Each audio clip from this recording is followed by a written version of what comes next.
Assalamualaikum warahmatullahi wabarakatuh. Selamat pagi semuanya. Alhamdulillah hari ini kita bertemu kembali. Puji syukur kita haturkan kepada Tuhan Yang Maha Esa, Allah Subhanahu wa taala. Mudah-mudahan kita semua dalam kondisi bahagia, sehat, lahir batin. Pada pertemuan 9 ini Bapak ingin menyampaikan materi tentang evaluasi sebuah sistem pembelajaran jarak jauh. Jadi dalam kita melaksanakan sebuah sistem pembelajaran jarak jauh, selanjutnya adalah ketika kita sudah merencanakan, ketika kita sudah membuat, maka adalah tahapan yang di belakang atau akhir mengevaluasi bagian dari sistem pembelajaran jarak jauh tersebut. Nah, apa saja yang harus kita perhatikan dalam mengevaluasi sebuah pembelajaran jarak jauh? Maka dari itu, Bapak tampilkan materi kita minggu ini. Di sini ada pembahasan khusus tentang evaluasi e-learning. Jadi di dalam mengevaluasi itu tentu sudah jadi hal umum. Apapun kegiatannya pasti jika ingin bermutu maka harus dievaluasi. Di mana evaluasi itu sendiri adalah salah satu langkah penting dalam proses pengembangan sebuah e-learning. Evaluasi ini dimaksudkan untuk mengetahui kualitas. Nah, jadi untuk menjaga kualitas. Bila kita ingin mengetahui seberapa baik kualitas suatu produk pembelajaran, maka kita harus tahu kriterianya. Nah, dari situlah kita pelajari kriteria-kriteria itu. Produk pembelajaran yang berbasis web seperti e-learning dan lain sebagainya itu mempunyai ciri khas tertentu dibanding jenis yang lain. Nah, fokus kita adalah kepada e-learning. Maka dari itu kriteria tadi menentukan kualitas sebuah e-learning. Nah, pada kesempatan kali ini kita bahas lebih dalam. Secara garis besar, evaluasi e-learning itu dibagi menjadi dua tipe atau dua jenis, yaitu evaluasi secara formatif dan evaluasi secara sumatif. Apa bedanya formatif dan sumatif? Sebelum kita menelaah secara ilmiah, secara sederhana atau secara bahasa biasa, bisa kita artikan kalau formatif itu kita membuat sebuah produk. Nah, produk itu kita uji coba dulu secara internal. Jadi tidak diekspos, tidak diposting, tidak disebarluaskan. Tapi kita uji dulu dalam mutu internalnya, dalam lingkup kitanya sendiri. Apakah sudah layak atau belum? Nah, itu adalah yang formatif. Namun sumatif itu adalah perbaikan atau evaluasi yang dilakukan seiring berjalannya pengembangan dari sebuah produk itu. Jadi misalkan sudah membuat sebuah produk, nah produk itu dikembangkan seiring berjalannya waktu atau dalam ongoing, di dalam perjalanannya. Jadi misalkan kita membuat sebuah produk, sudah kita launchingkan, nah dari konsumen ada masukan-masukan, dari pengguna ada masukan-masukan, nah dari situlah adanya perbaikan-perbaikan yang dilakukan oleh si produser atau si pembuatnya. Nah, itulah perbedaan dari evaluasi formatif dan sumatif sebuah e-learning. Atau jika dibahasakan secara ilmiah, evaluasi formatif itu dilakukan ketika proses pengembangan sedang berlangsung dengan tujuan agar produk menjadi lebih baik sebelum produk itu dipakai oleh pengguna secara luas. Dengan demikian akan diperoleh produk e-learning yang benar-benar berkualitas sesuai kriteria yang telah ditetapkan. Sedangkan evaluasi sumatif tadi dilakukan ketika produk telah selesai dan siap dipakai oleh pengguna, sehingga dapat diketahui tingkat efektivitas produk e-learning tersebut. Model evaluasi Kirkpatrick akan digunakan, nah, kebanyakan menggunakan evaluasi Kirkpatrick. Silahkan bisa browsing apa itu Kirkpatrick dalam melaksanakan evaluasi sumatif ini dan akan dibahas secara detail. Nah, evaluasi formatif ini ada 3 tahap. Jika kita lebih rincikan lagi, yaitu yang pertama tahap ongoing evaluation, kemudian alpha testing dan beta testing.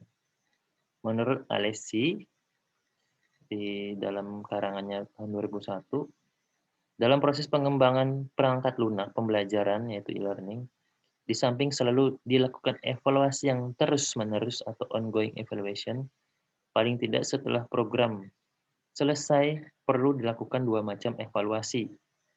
Apa saja, yaitu alpha testing dan beta testing. A dan B, tes A dan tes B. Nah, dalam alpha testing tadi, beberapa personel seperti staf pengembang, perancang instruksional, ahli materi, ahli media diminta untuk menjalankan program dari awal hingga akhir guna mengevaluasi kelayakan program pembelajaran dan kelayakan materi. Jadi semua struktur, semua komponen pengembang itu terlibat atau melakukan eh, namanya kolaborasi bersama, evaluasi bersama. Nah, tujuannya adalah untuk mengidentifikasi sebanyak mungkin problem dalam program tersebut sebagai bahan untuk melakukan revisi. Kemudian pelaksanaan ongoing evaluation tadi sejak awal tahap pengembangan hingga selesainya program itu dilakukan terus-menerus secara intensif atau berulang.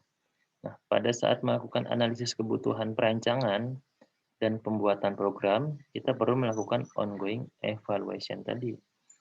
Di setiap tahapan pengembang tersebut, kita perlu memeriksa apakah semua komponen program sudah berjalan sesuai harapan atau belum. Kita tidak perlu menunggu sampai akhir tahapan untuk mengoreksi suatu kesalahan dalam program. Jadi tidak perlu di akhir, di tengah pun sudah bisa dievaluasi. Kemudian, orang yang bertanggung jawab dalam melaksanakan ongoing tadi adalah pengembang itu sendiri atau anggota tim pengembangnya. Karena orang-orang tersebut yang paling tahu tentang program yang dibuat atau e-learning-nya.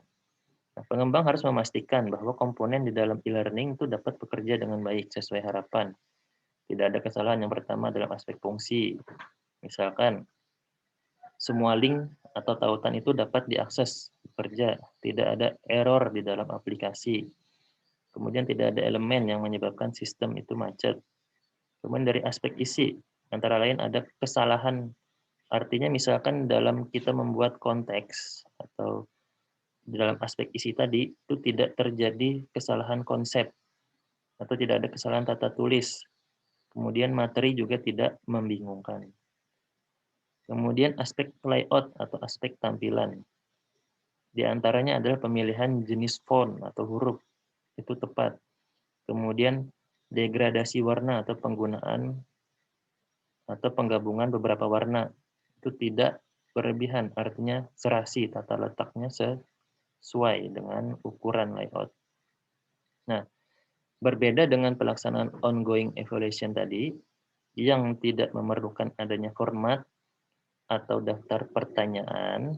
Nah, di dalam pelaksanaan alpha testing, itu kita menyiapkan daftar pertanyaan dengan format tertentu. Nah, tujuannya adalah untuk membantu para evaluator tadi dalam melakukan penilaian produk e-learning.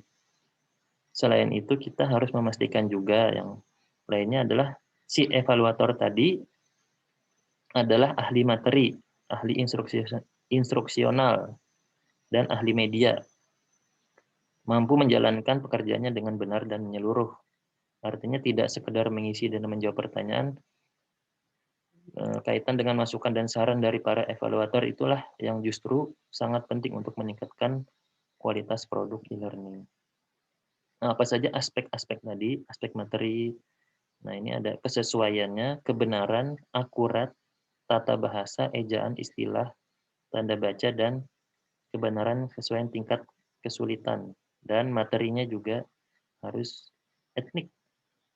Kemudian tampilannya, temanya, layoutnya, kualitas teksnya, kualitas gambar, kualitas animasi, kualitas video, fungsi navigasinya, konsistensi navigasi, spasi. Kalau dari aspek pedagoginya apa? Metodologinya, interaktivitasnya, kapasitas kognitif, strategi pembelajaran, kontrol pengguna, kualitas pertanyaan, dan kualitas umpan balik. Nah, itulah aspek-aspek yang perlu diperhatikan. Nah, aspek materi tadi terdiri atas sub aspek ya, atau konten pembelajaran. Kemudian Ini silahkan dilanjutkan, nanti kalian baca secara detail. Nah, itu mungkin pembukaan tentang evaluasi e-learning.